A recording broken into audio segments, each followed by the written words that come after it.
ഇന്നലെ രാത്രി നിങ്ങൾ കേട്ടിട്ടുള്ള ഒരു വാർത്തയായിരിക്കും. ഇന്ത്യ 2034 വേൾഡ് കപ്പിൻ്റെ ഒരു ഹോസ്റ്റിങ്ങിന് വേണ്ടിയിട്ടുള്ള ശ്രമങ്ങൾ നടത്തുന്നു എന്നുള്ളത്. നിങ്ങളിപ്പോൾ വിചാരിക്കുന്നത് എന്തൊരു കോമഡിയാണ്, എന്തൊരു ഫേക്ക് റൂമറുകളൊക്കെയാണ് ഈ വരുന്നത് എന്നുള്ളത്.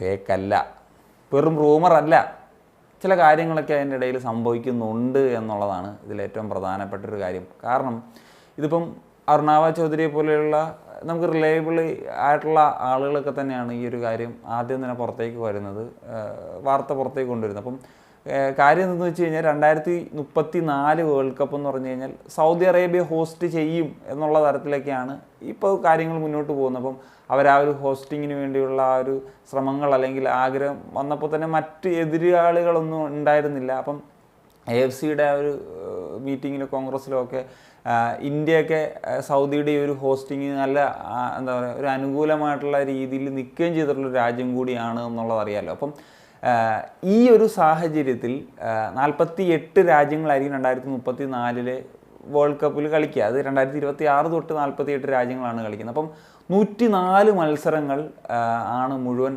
ഉണ്ടാകുക. അതിൽ 10 മത്സരങ്ങൾ കളിക്കാനുള്ള ഒരു രീതിയിലേക്കാണ് ഇന്ത്യ വർക്ക് ചെയ്യുന്നു എന്നുള്ള വാർത്തകളാണ് ഇപ്പോൾ പുറത്തേക്ക് വരുന്നത്. അതായത് AFFൻ്റെ എക്സിക്യൂട്ടീവ് കമ്മിറ്റിയിൽ പ്രസിഡൻ്റായിട്ടുള്ള കല്യാൺ ചൗബെ മറ്റു മെമ്പേഴ്സുമായിട്ട് ഇതിനുവേണ്ടി വർക്ക് ചെയ്യുന്ന ഒരു കാര്യവുമായി ബന്ധപ്പെട്ട് ചർച്ചകൾ നടത്തി എന്നുള്ളൊരു കാര്യം അത് ഉറപ്പായിട്ടുള്ള കാര്യമാണ്. അതായത് 2034 വേൾഡ് കപ്പ് ഹോസ്റ്റിങ്ങിന് വേണ്ടി സീരിയസ് ആയിട്ടുള്ള ഒരു ശ്രമം ഇന്ത്യയുടെ ഭാഗത്തു നിന്ന് ഉണ്ടാകുന്നു എന്നുള്ളതാണ് ഒരു സംഭവം. പലർക്കും ഉള്ളൊരു സംശയമാണ് ഇന്ത്യക്ക് എന്തെങ്കിലും ഇപ്പം ഇന്ത്യക്ക് ഒരു ഇൻട്രസ്റ്റ് കാണിക്കുക എന്നുള്ളതൊരു വലിയ കാര്യമല്ല. ഇപ്പം എപ്പം വേണമെങ്കിലും നമുക്ക് ഇൻട്രസ്റ്റ് കാണിക്കാം, പക്ഷേ ഇതിനുള്ളൊരു സാധ്യത ഉണ്ടോ എന്നുള്ളതാണ്. പ്രത്യേകിച്ച് ഇപ്പം ഖത്തറൊക്കെ ഒറ്റയ്ക്കാണ് വേൾഡ് കപ്പ് 2022 നടത്തി. ഇപ്പം സൗദിക്കും ആ ഒരു ഖത്തർ വേൾഡ് കപ്പ് നടന്നതുകൊണ്ട് തന്നെയാണ് സൗദിക്ക് ഇപ്പോൾ ഈ പറഞ്ഞ പോലെ ഹ്യൂജ് ലെവലിലുള്ള ഒരു ഫുട്ബോൾ ഇൻവെസ്റ്റ്മെൻറ്റ് വരുന്നത്. ഒരു വേൾഡ് കപ്പിലേക്ക് വേണ്ടി എയിം ചെയ്യുന്ന കാര്യങ്ങളൊക്കെ നടക്കുന്നത്. അപ്പം അവരൊറ്റയ്ക്ക് ഈ ഒരു ടൂർണമെൻറ്റ് നടത്തുക എന്നുള്ള ലക്ഷ്യത്തിലാണ്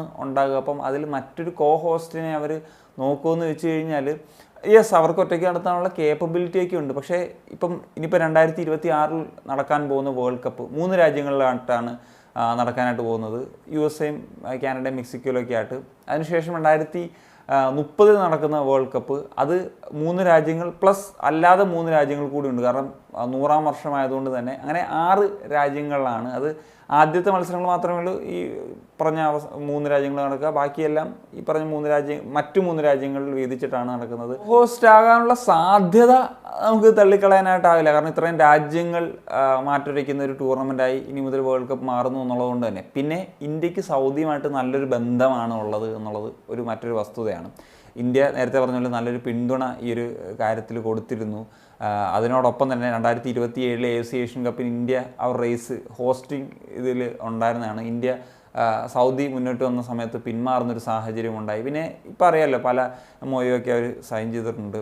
സോ ഈ ഒരു സാഹചര്യത്തിൽ ഒരു 10 മത്സരം ഒരു കോ ഹോസ്റ്റ് എന്ന നിലയിൽ ഇന്ത്യക്ക് വേണമെന്നൊരു ആവശ്യത്തിലേക്ക് എത്തിക്കഴിഞ്ഞാൽ അങ്ങനെ ഈ 2 രാജ്യങ്ങൾ തമ്മിൽ നല്ലൊരു ബന്ധമായതുകൊണ്ട് അത് നടക്കാനുള്ള സാധ്യത നമുക്ക് തള്ളിക്കളയാനാവില്ല. പിന്നെ ഫിഫയുടെ പെർസ്പെക്റ്റീവ് നോക്കിക്കഴിഞ്ഞാലും ഇന്ത്യ ഒരു ഹ്യൂജ് കൺട്രിയാണ്, ഇത്രയും പോപ്പുലേഷൻ ഉള്ള കൺട്രിയാണ്. പിന്നെ നമുക്കറിയാലോ അവരെ സംബന്ധിച്ചൊരു ഹ്യൂജ് മാർക്കറ്റ് തന്നെയാണ് ഇന്ത്യ എന്ന് പറയുന്നത്. ഇപ്പോൾ ഇന്ത്യ വേൾഡ് കപ്പ് കളിക്കണം അല്ലെങ്കിൽ ഇന്ത്യ വെച്ചൊക്കെ വേൾഡ് കപ്പ് നടക്കുന്നത് കാണാനൊക്കെ അവരും പേഴ്സണലി ആഗ്രഹിക്കുന്നുണ്ട്. അല്ലെങ്കിൽ ഇതുമായി ബന്ധപ്പെട്ട് ഇപ്പോൾ ഇൻഫാൻറ്റീനോ ഒക്കെ അടക്കം പറഞ്ഞിട്ടുള്ള സ്റ്റേറ്റ്മെൻറ്റുകളൊക്കെ നമ്മൾ കണ്ടിട്ടുള്ളതാണ്. കാരണം അത്രയും വലിയൊരു മാർക്കറ്റ് ആയതുകൊണ്ടാണ് എന്നുള്ളതാണ് ഒരു കാര്യം. എല്ലാവർക്കും സംശയമാണ് ഇന്ത്യക്ക് അതിന് പറ്റിയിട്ടുള്ള സ്റ്റേഡിയംസ് ഒക്കെ ഉണ്ടോ.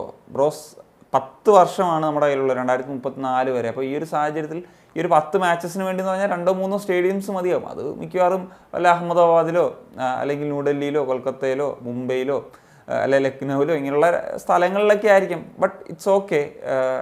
അത് നമ്മുടെ രാജ്യത്ത് വേൾഡ് കപ്പ് നടക്കുക എന്നുള്ളതാണ് ഏറ്റവും പ്രധാനപ്പെട്ട കാര്യം. നമ്മുടെ രാജ്യം നമ്മളുടെയൊക്കെ ഒരു ആകുന്ന കാലത്ത് വേൾഡ് കപ്പ് കളിക്കുന്നത് കാണാനാണ് നമ്മൾ ആഗ്രഹിക്കുന്നത്. പിന്നെ ഓൾറെഡി 2036 ഒളിമ്പിക്സിന് വേണ്ടിയും ഇന്ത്യ ട്രൈ ചെയ്യുന്നുണ്ട്. അപ്പോൾ എന്താണെങ്കിലും ഫുട്ബോൾ സ്റ്റേഡിയംസ് കാര്യങ്ങളൊക്കെ വേണം. അപ്പം അത് അഹമ്മദാബാദ് കേന്ദ്രീകരിച്ചിട്ടാണ് ആ ഒരു ഒളിമ്പിക്സ് പരിപാടികളൊക്കെ പ്ലാൻ ചെയ്യുന്നത്. സോ അങ്ങനെ വരുമ്പോഴും സ്റ്റേഡിയംസൊക്കെ വരാനുള്ള സാധ്യതയുണ്ട്. അപ്പം ഇതുമായി ബന്ധപ്പെട്ട് മോർ ടൂർണമെൻറ്റ്സ് വരുമ്പോഴത്തേക്കും അതനുസരിച്ചിട്ടുള്ള ഒരു പ്ലാനിങ്ങിൽ പ്രോപ്പർ ഫുട്ബോൾ സ്റ്റേഡിയംസൊക്കെ ഉണ്ടാക്കാനുള്ള ഒരു മോട്ടിവേഷൻ തീർച്ചയായിട്ടും ഇന്ത്യയുടെ ഭാഗത്തു നിന്നുണ്ടാകും, ഗവൺമെൻറ് സപ്പോർട്ടും കാര്യങ്ങളൊക്കെ ഉണ്ടാകും എന്നുള്ളതാണ് ഇതിലേറ്റവും പ്രധാനപ്പെട്ട ഒരു ഫാക്ടർ എന്ന് പറയുന്നത്. പിന്നെ ഇന്ത്യയെ സംബന്ധിച്ചിടത്തോളം നമ്മൾ 2 ഫിഫ ടൂർണമെൻറ്റ്സ് നടത്തിയിട്ടുള്ള ഒരു എക്സ്പീരിയൻസ് കൂടി ഇതിൽ എടുത്തു പറയേണ്ടതാണ്. അപ്പം അത് തീർച്ചയായിട്ടും ഗുണം ചെയ്യും.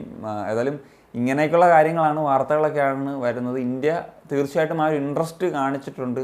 അത് സൗദി ഒരു കോസ്റ്റ് എന്ന നിലയിൽ അവർ ഇൻട്രസ്റ്റഡ് ആണോ, ഫിഫയുടെ ഭാഗത്തു നിന്നൊക്കെ എങ്ങനെയൊക്കെയാണ് വരുന്നത്, ഇതൊക്കെ നമുക്ക് ഇനിയിപ്പം ഇന്നോ നാളെ ഒന്നും അറിയാൻ പറ്റുന്ന കാര്യങ്ങളില്ല. കാരണം 10 വർഷം കഴിഞ്ഞുള്ളൊരു വേൾഡ് കപ്പാണ്. നമുക്ക് ഭാവിയിൽ ഇതുമായിട്ട് ബന്ധപ്പെട്ടൊരു കാര്യങ്ങൾ അറിയാം. പക്ഷേ ഇങ്ങനൊരു വാർത്ത വരുന്നൊരു സാഹചര്യത്തിൽ ഒരിക്കലും ഒരു ഇന്ത്യൻ ഫുട്ബോൾ ഫാൻ എന്ന നിലയിൽ വീഡിയോ ചെയ്യാതിരിക്കാൻ കഴിയില്ല. അതുകൊണ്ടാണ് ഒരു വീഡിയോ ചെയ്തത്. അപ്പം എന്താണ് നിങ്ങളുടെ ഒപ്പീനിയൻസ് തീർച്ചയായിട്ടും കമ്പോസ് ചെയ്യാൻ പറ്റുമോ? കാണിക്കും. ഞാൻ സനിയ.